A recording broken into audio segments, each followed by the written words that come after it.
Hi, everyone. I'm Vinod here.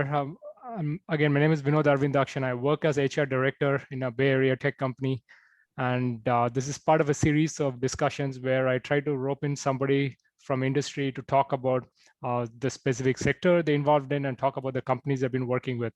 So I have a friend with me out here, Quinn Steffen.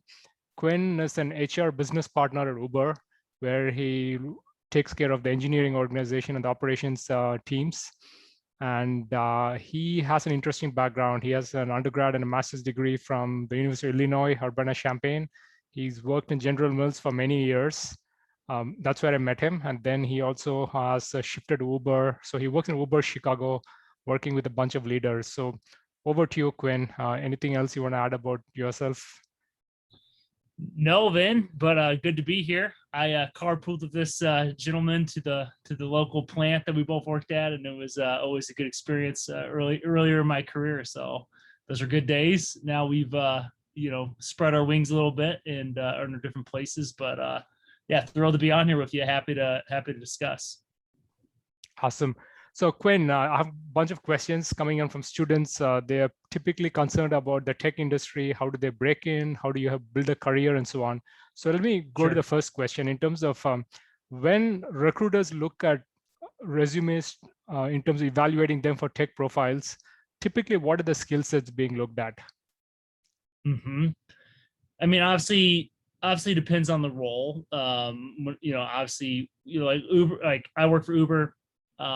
And we're like any other business. So whether it's tech or non-tech, you have a variety of roles. So, depending on the role, I mean, we have operations, we have marketing, HR, obviously, in addition to our tech roles, whether it be technical product management or, our engineering group. So, I mean, I think in general, we have for every role, just like any company, we'll have competencies that we're looking at. And so the recruiting group is going to go look at, what are the core competencies for the job? And they're going to pick questions based kind of on the role and the competencies they're looking for. If you're in an engineering group or applying for an engineering role, there's going to be some coding questions to figure out like where you're at on the basis of analytical skills or technical skills. But we're also, there's always going to be some people assigned in the interview to be looking at just like cultural values, more behavior-based. We just like any company, we have what we call our impact behaviors. So like judgment, teamwork, collaboration, focus, and pace. Those kind of things that we've seen are important for people that are going to be successful in our company. And so we'll look to assess those as well. And typically we're going to split that up in the different interviews. So not unsimilar to any other company you're going to be looking at or interviewing with, but that's awesome. That's a similar, yeah. Go ahead. So let's move on to the second question, which is kind of delving a little deeper in terms of how important are some of these core technical skills, because there's also expectation from students that when you enter a company, there's also going to be a lot of on-the-job training. So are there some skills which people need to absolutely have before they enter an industry, or do you think a lot of it can be trained on the job? Yeah, so I think it depends upon the role for sure. But I would say one thing for tech that I think is different than even like a General Mills Vin, where we spent some time like a legacy company, like these companies that you'd come in entry level, and the expectation is you're going to be there 10 to 15 years. It wasn't uncommon for us to see 20, 30-year-old vets, that had been at the company 20 to 30 years, if you will, and have like progressed and built skills as they've kind of went up the corporate ladder. Tech companies is a very different animal. I mean, the tenure, the average tenure is much, much lower.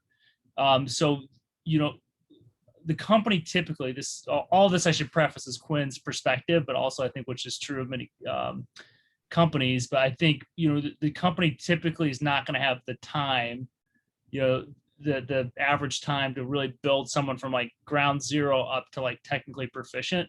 So for some roles, there's going to be some basic qualifications. If you're talking about engineering, you're going to look for, it's going to call out very basic qualifications depending on the role, whether it be like Java or, C or C++, SQL, whatever that particular role needs, there might be some basic qualifications. That being said, we certainly have some pretty robust capabilities internally, and I'm sure we're not alone in this, but we have like what you call Analytics Academy. So for people that are in operations that are looking to move toward the technical side of the business, we definitely are looking to skill people up, give people opportunities to do like capstone projects that are going to prove their like that they not only have learned this, but they can apply it in an actual Uber setting for us. And so there's great opportunities, and I've seen many people in my short time at Uber, make the move from the, if you will, non-tech org to tech org, based upon all the opportunities they're given. We also give development spin, so people can go out and, take external courses. We have the standard things that other tech companies I'm sure have too, like LinkedIn Learning, et cetera. So there's definitely opportunities to skill up, but I would say, like, as a general rule, we're not, if a role kind of requires hard technical skills, we're pretty much, we're gonna have some basic qualifications, and we're not looking to like take someone from like ground zero to, whatever level they need to get to. So I don't know if that's helpful to the group here, but that's very helpful, yeah. Quinn. So yeah. Again, do you think that these opportunities in terms of learning and development are consistent across Uber worldwide? When you reflect on your company, is it similar across the world, whether it's say US or India? I mean, I think we have, for sure. I think we have very robust, training programs in place. I would say freight in general, like the business I support, has been it's more recently acquired by Uber. We lean in. We have a pretty strong L&D capability because there's some reason for that. I mean, part of it's because we've had a lot of folks coming from non-industry, and the freight industry is a pretty technical industry in the sense of there's a lot of regulations and just pretty detailed industry jargon, if you will, that people have to pick up and learn if you're not coming from a brokerage or like a C.H. Robinson. These are, I'm referencing competitors people probably don't unless the freight industry. But if you're not coming from the freight industry, there's a ramp up, there's a ramp curve for sure. So we have all that to be said. I'd say freight probably offers some probably unique opportunities, but in terms of like Analytics Academy and those sort of things, there's a lot of global programs that are going to build technical skills for sure, and give opportunities to people to build technical skills. Nice. It's great. Okay. Great opportunities for folks for sure. Okay, let me throw you a tricky question right now. So sure. When people think of engineering, they think nerds who are not very good in terms of people and communication skills. So I mean, how prevalent is this stereotype when once you work in the tech industry, and how important are people's skills if you want to grow within tech companies?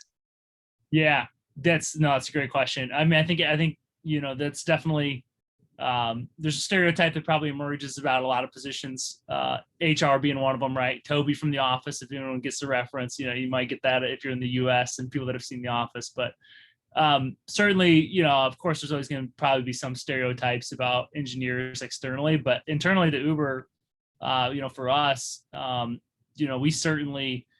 we certainly have a high value on your ability to work with others. We're a super collaborative company. We consider ourselves builders. We're always looking to build, and that, if anyone that's been around construction or building, it's going to take it's going to take a great collaborative effort to get a structure built, to get it up. And it's no different with businesses, right? You can't just be off in your own, coding somewhere in a room. You have to be building as part of a broader team, a broader business strategy.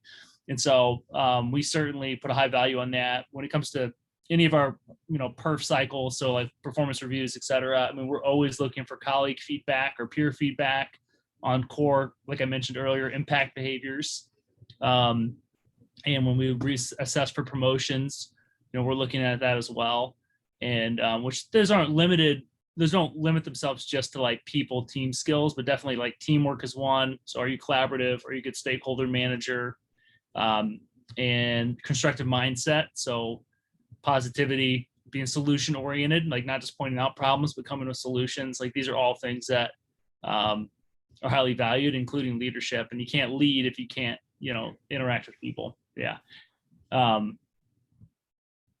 I'll stop there. I have another thing to say. I have a couple more things I could add there, but I'll let you ask and follow up to that. Awesome, Quinn. So a lot of the audience listening to the discussion are also undergraduates who don't have too much work experience. Sure. So again, are there some tips you would want to offer as a person working in HR for people who don't have enough industry experience and who want to get into the tech sector? Yes, I mean, definitely it would probably vary by the individual. If you're looking to get into like the technical side of the business, like if you're looking to go into engineering, I mean, I'll just be honest, it's gonna be somewhat difficult unless you have like a computer science degree or equivalent experience. So unless there's a way for you to like really demonstrate, like you've had equivalent experience in this area, which I doubt many folks listening to this, if they're undergrad, do, it's going to be probably hard. But if you're just looking to get in the door at Uber, like we certainly hire from college. I haven't spent a lot of time hiring in college, but I would just say as a general principle, like we're looking for, again, like the impact behaviors, certainly a certain level of, any sort of internships, experiences that you've collected in college that would set you up to be like a good candidate for the role and show that you have an ability to ramp quickly. Because again, like we don't have a long timeline on average with employees probably. So we don't look at it. We can't, I mean, we'd love for people to be here 7 to 10 years, but the reality is with how Bay Area talent moves as a Bay Area based company, you probably don't have a 10-year time horizon.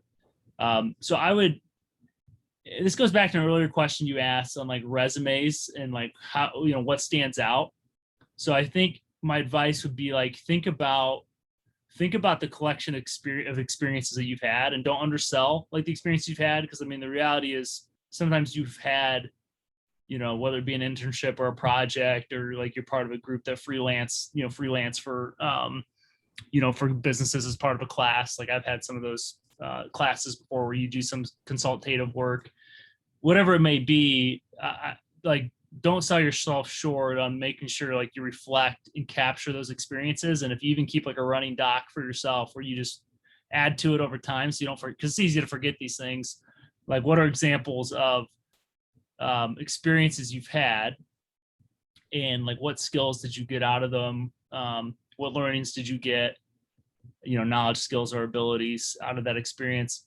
And then to be able to string those together into a narrative and positioning them on your resume in such a way that like when Uber or that recruiter, whatever tech company it may be, pulls out that resume, like what's the story, what's the quick story they get looking at your resume for 5 minutes. And I think just being able to demonstrate that and how like what you've done has kind of led you up to being a good candidate for the role, for an entry level role, and that they should be interested in like moving you forward to have a discussion about like, you're in assessing your fit for the company. So yeah. Okay. That's what I'd say on that. My biggest, I'm big into thinking about building your portfolio of experiences and being able to talk to like how those experiences, kind of working backwards from the job you want and thinking about, one, the experiences you've had and how they relate to that job, but also sometimes if you're earlier in your undergrad career, like what experiences do you feel like you need to get in the next 1 year, 2 years, the next semester, that's gonna help you, be marketable for the job. So Quinn, there's also a question I get very frequently in terms of how do undergrad students without work experience get into the jobs they really are looking forward to getting into. And Sure. To add to what you said, I would just say that students also need to look at the job descriptions available on websites. Yes. Because the job description says very clearly what the skills required for the roles are. They also outline what the number of years of work experience required are. And there are a lot of companies which do invest in early career talent. So they are not looking for work experience. They're just looking for people who can come in and learn. So it's like, not everyone needs to be like, for example, needs to be working in engineering. They can work in say operations, they can work in sales. There are so many entry-level jobs in these places that you can definitely find a role if you're interested in. So it's almost like just exploring different options and keeping a wide open mind, saying that I'm willing to explore, do things which may look a little different, but I'm ready to stretch myself, could put you on the path to success. Yeah, absolutely. Absolutely. It's all about getting the opportunity. It's all about getting like that first role. Don't get too hung up on like, trying to be, in a certain spot right away when you first start your career. Again, like that idea of experiences, building a portfolio of experiences, which I think is the future of work, and instead of these like clear, defined career ladders that people are gonna just continue to climb up.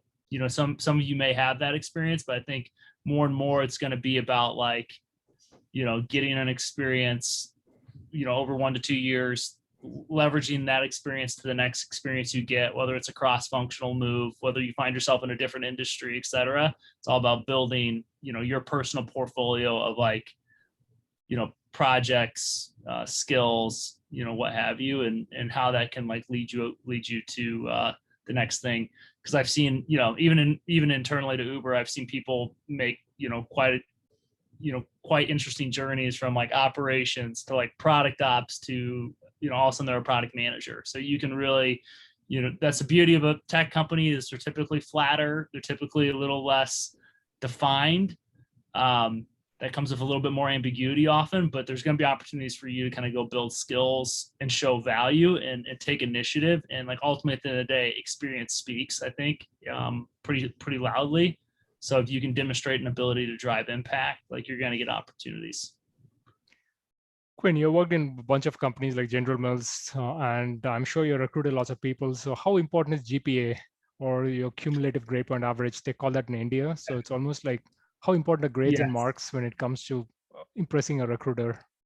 For sure. I think this is definitely somewhat of a value judgment in general to the recruiter or whoever's looking at the resume, I would say. But in my experience, has generally been like the recruiter's looking for a certain threshold. So, and it's typically relative to the degree. So like for engineering, it may be like they're making sure it's like above a 3.0. And so now if you're asking me, how do I personally look at GPA? I would say GPA is a very poor, imperfect approximate of like intelligence, IQ.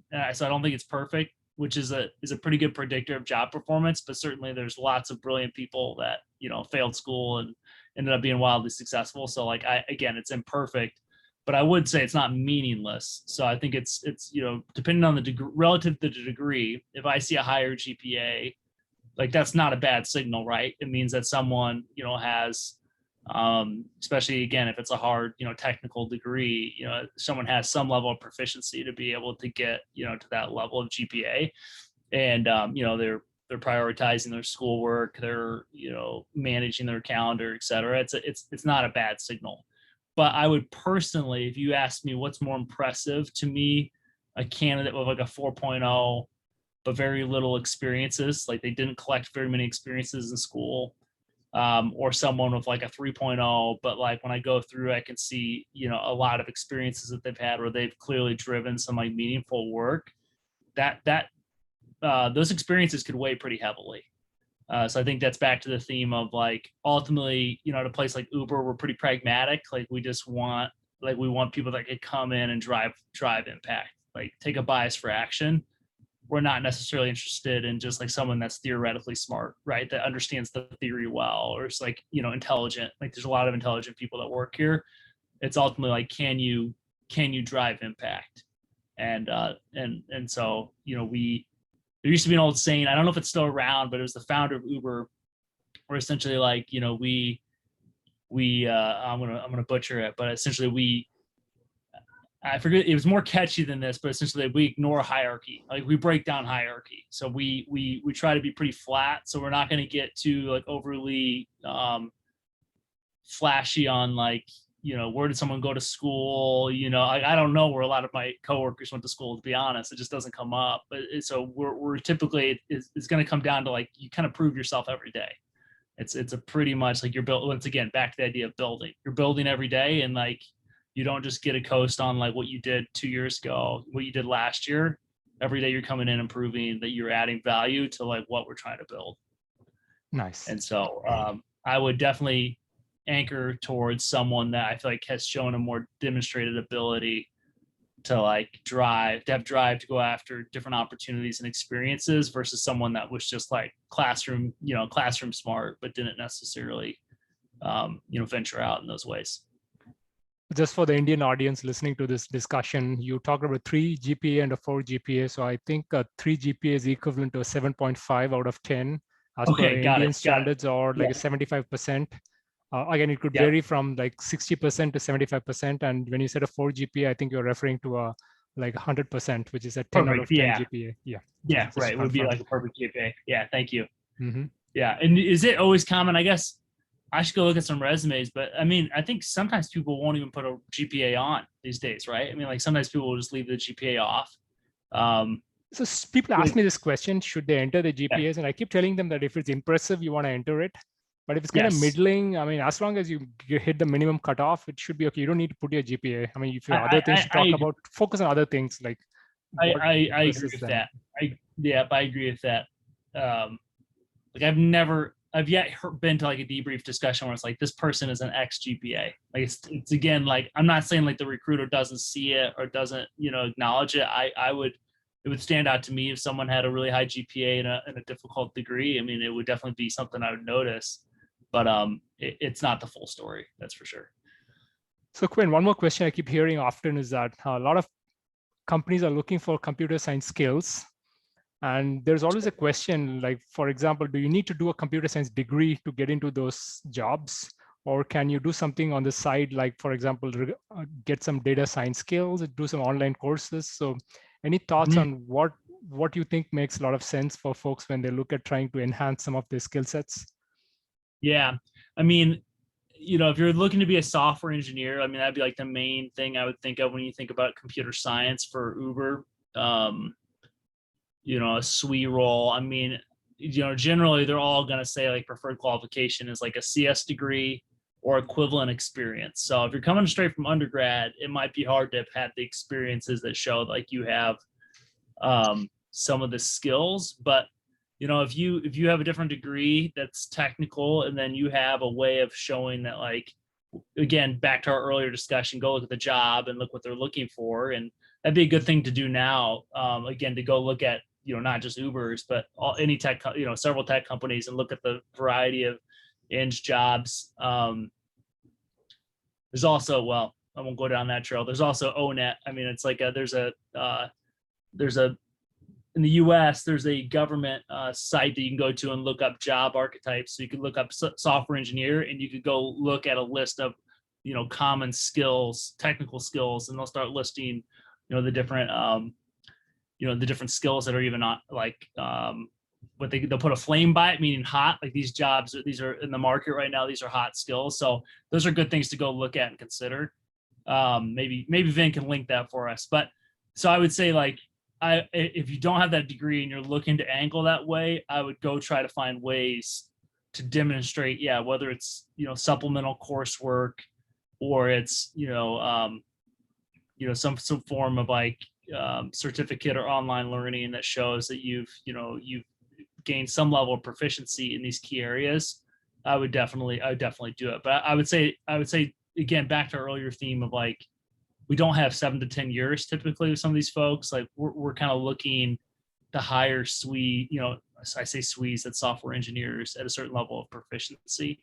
But now there's other technical roles that I would argue that, you might have a better chance, especially if like, SQL, for like our product operations role, which is like a technical role that's a really a project manager that works between ops and product to make sure like what's, helps with bugs, and, helps make sure like product, like the product roadmaps actually meet the needs of like the operations team. Those roles you're going to need less. You're not going to need a computer science degree. It's still a technical role, but you're definitely not going to be doing, hard like software engineering. It's more of a, hybrid role. So again, there's all sorts of those opportunities, available for sure that are, you can look at.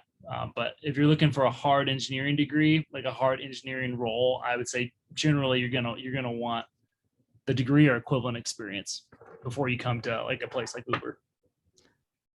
Awesome. So Quinn, are there any sample questions you're fond of asking students or people you interview with? Yeah, it's funny. I don't know if I have a specific question. I'm always looking. I mean, this is a theme you've probably heard. I'm always looking for the story. Like that's like the thing. Like, tell me a little bit about yourself.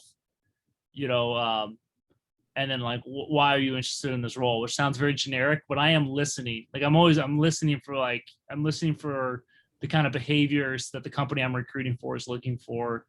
I'm going to ask some follow-up questions. So I think just knowing knowing your story of like, and I think all of us have a story typically, of why we've made the choices we made, but like why are you interested in the role, and be able to think about that below a surface level.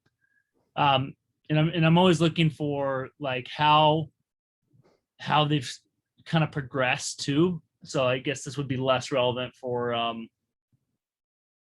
less relevant probably for undergrads, although I still think it's relevant for the kind of like internships or projects or different extracurricular things they've been involved in, like kind of what's driving this person or what's motivating them. But especially when I hire, when I'm looking to hire like an experienced hire, I'm definitely looking at the kind of like the kind of roles they've taken, the kind of moves they've made. If someone's jumped every 2 years to a new company like that, and if it's a higher role and greater responsibility, and they've shown that they've driven like good work, like that actually interests me quite a bit. That story interests me. Like that tells me like this person is someone that's like driven, they're adaptable, like they're able to, work in a lot of different environments and be successful. So I'm looking for the story, and I'll ask questions in that regard. I'm often, because of the HR person, I'm kind of charged with like doing assessment on like people skills and, communication and stakeholder management. So I like to ask questions about like where a project has gone wrong, and what did they learn? Because I think it's interesting to see how willing people are to be humble. And so like my pro tip, if you're interviewing with me on that question, is to, I actually gonna probably score you points for you if you have like you're willing to give a pretty glaring example of where something crashed and burned, and like be very clear, like not just like, hey, it was terrible and I just really screwed up, but like here's what I learned, because that tells me like, hey, this person is really receptive to learning from failure. They're not just going to point the finger and blame someone else. They're going to take accountability if they like could have done something again, and someone else could be at fault too, but like they learned like, hey, I needed to be, for example, like, a project failed because they weren't clear enough on expectations of one of the key stakeholders, or, they would own that and talk about how like they learned like, to always, get buy-in up front on a project so that doesn't get, torpedoed at the last minute. So I would definitely look for that. And same with conflict resolution, like conflict. I'm going to look for like an example of where they've had conflict with other employees and what steps they took proactively to like resolve that conflict. So I might ask like, tell me about a time or the last time that you had, a significant conflict with a team member, or something to that effect. And I'm gonna be very interested in listening for their proactiveness, their ability to like have uncomfortable conversations for the good of the team. And because conflict is going to happen no matter where you go, any company you work at, like when you have a bunch of people that are ambitious and striving for a goal, and there's going to be things that go wrong, or conflicts of interest, or incentives that don't quite align, and you're gonna have conflict, and your ability to resolve that and work around that, to listen. I think that's another thing I'm going to listen for. Like, are they willing to listen to other people and understand their perspective even if they don't agree with it, and then communicate with positive intent, trying to find a resolution or solution. So I'm looking at that. So those three things would be like, I'm looking for the story, like any question that tells their story and like why they're interested in the role. Cause I do think like intrinsic motivation is important, and each person has like a different thing that's probably motivating them. And then I'm looking for how they resolve conflict or how they work with others, particularly like conflict, because it's something that a lot of people are not good at, even leaders. And then three, I'm looking to see how they've learned from failure. So those would be like probably three key areas that I always like to see. Nice. Like to ask about. So one of the most common questions in YouTube, one of the most searched questions is, how do you answer the question, walk me through your resume?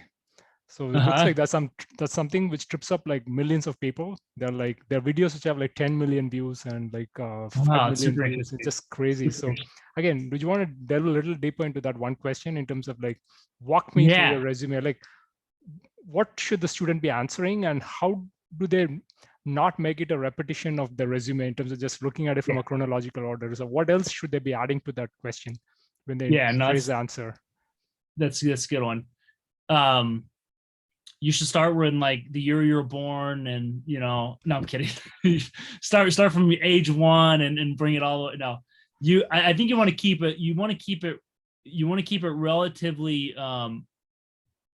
Again, it's just like back to telling the story. It's like you want a story to be engaging. You don't want it to be long, drawn out. You don't want to bore the recruiter. So I think it's a good thing I would recommend practice, like being able to walk through your experiences in a way that like when I hit a job, like for example, if I hit a project I was on, I'm not just reading them through the 5 bullet points. They should have already read that, or they can go reference it. It's like hitting the key things. Like, for me, it's hard for me to do an example without talking about myself, but like if I was interviewing a VUVin, I'd be like, so I got into HR, I'd share some of my motivations, so I ended up going to University of Illinois for graduate school, because I had an interest in, like building great organizations and developing people, and knew I wanted to go into business, and I felt like that matched my skill set the best.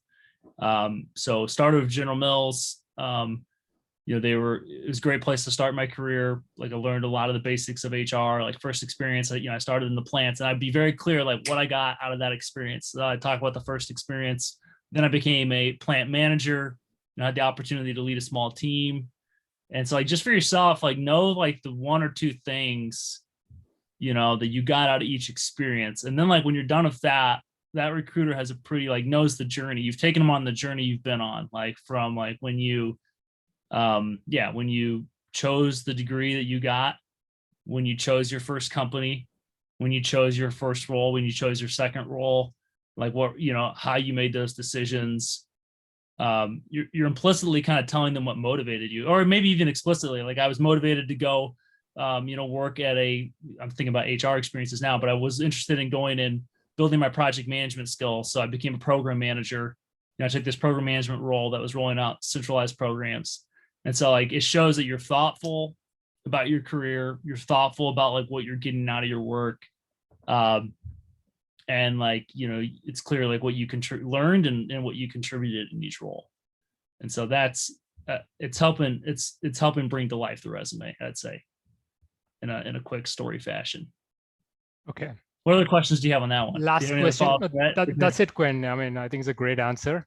And I think ultimately, right, I mean, it should not be a repetition of the resume from my point of view. It's more of like, it's a conversation where you are focused on the company you want to join next and say, like, how did this all add up? Like, how did it all come together?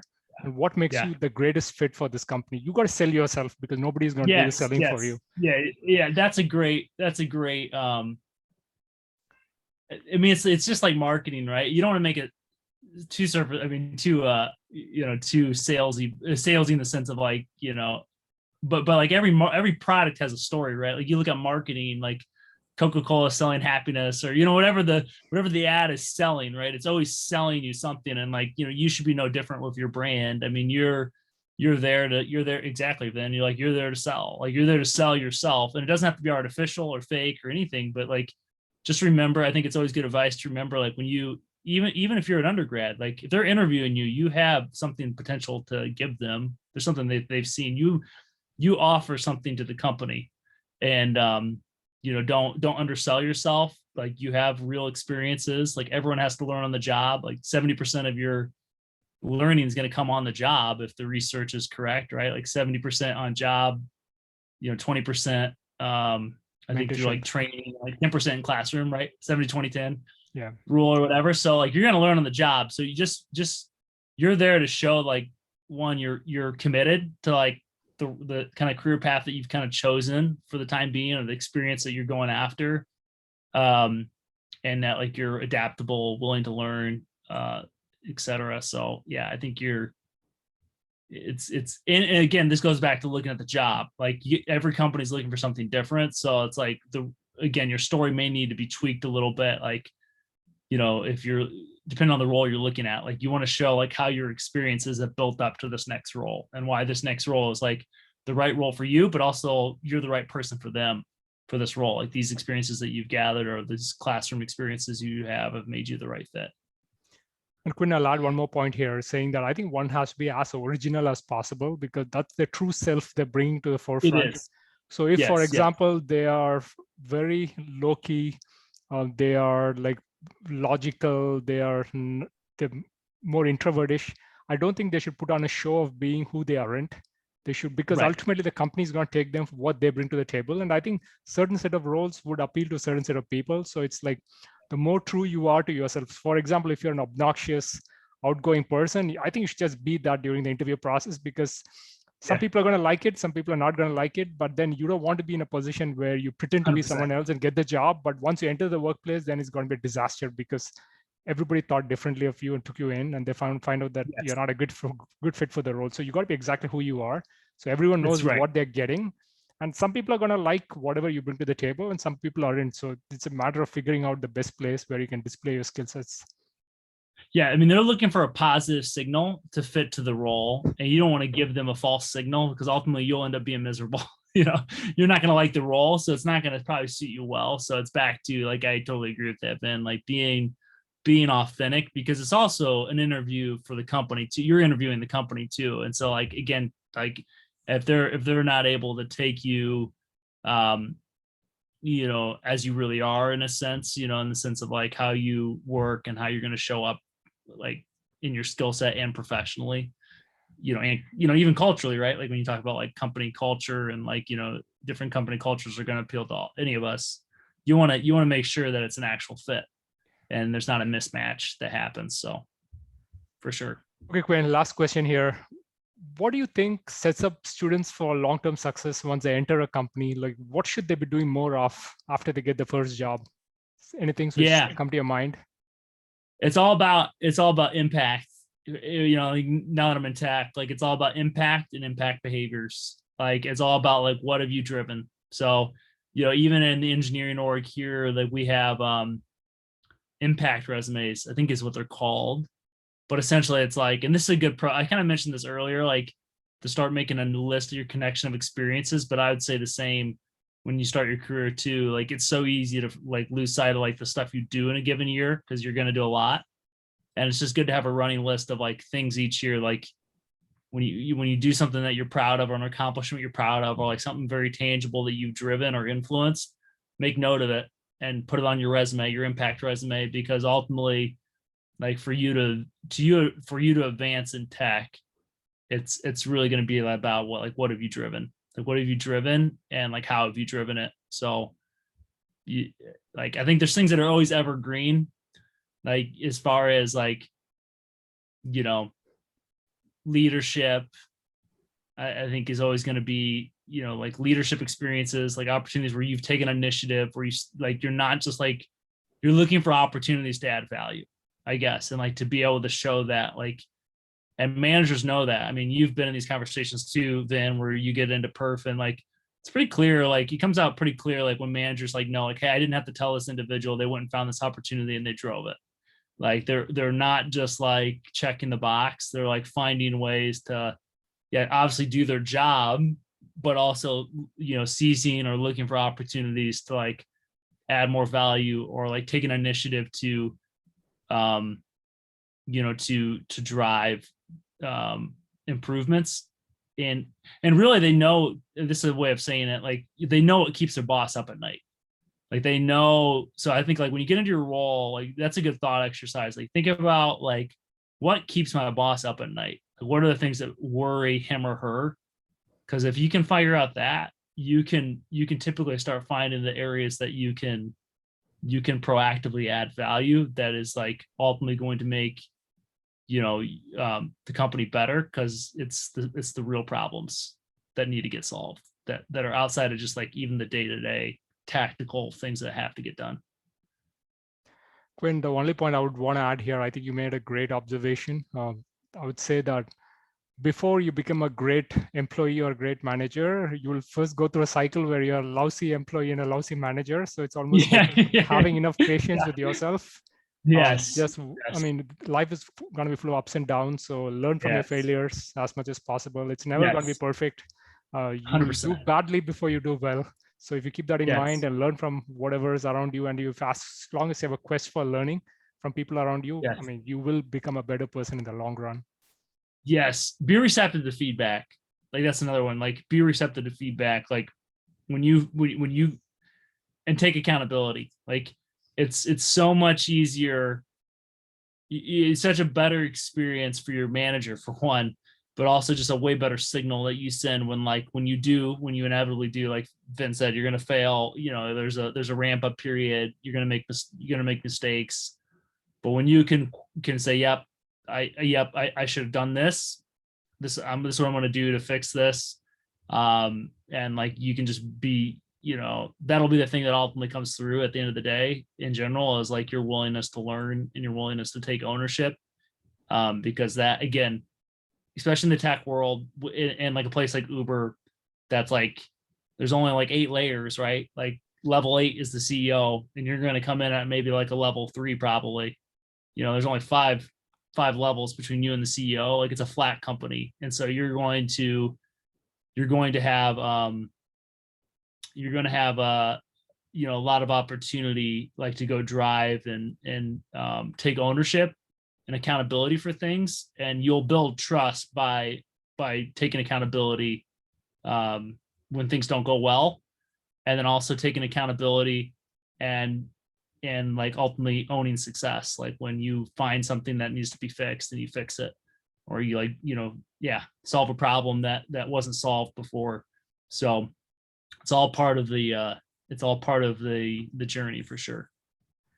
I think the most genuine people are those who say that, yes, I made a mistake, I blundered, and I'm going to learn these 3 things or 2 things from my mistake, and I will never repeat this again, and make sure they never repeat it again. That's super important. As long as they learn from it, go forward, I think that's totally well received, because then people look at that person as a very honest person, very genuine person who's willing to learn, and people would love to work with these sort of people. And it's going to also, I mean, this is also the fact that you'll learn when you get in the workplace. Not all managers are created equal. Some are good, some are not as good. And giving feedback is difficult. Like people struggle with it, especially, I don't know if this is the case then, but it seems like sometimes in the technical side of the house, it's maybe a stereotype, but like there's times where managers really struggle with, like, they're really good technically. They maybe got to their position because they're really good technically, but like their people skills maybe aren't as sharp, as what, someone else may be at their level.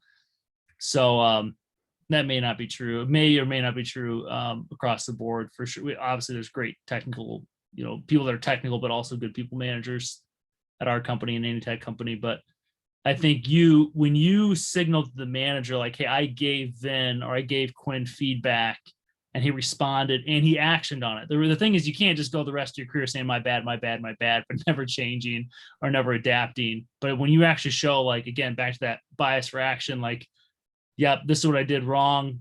I got it. This is what I'm doing to resolve it. Or like you're taking accountability for it and you're taking action to learn from it, and to, if there's a problem that needs to go get fixed because of what you did, you go fix it.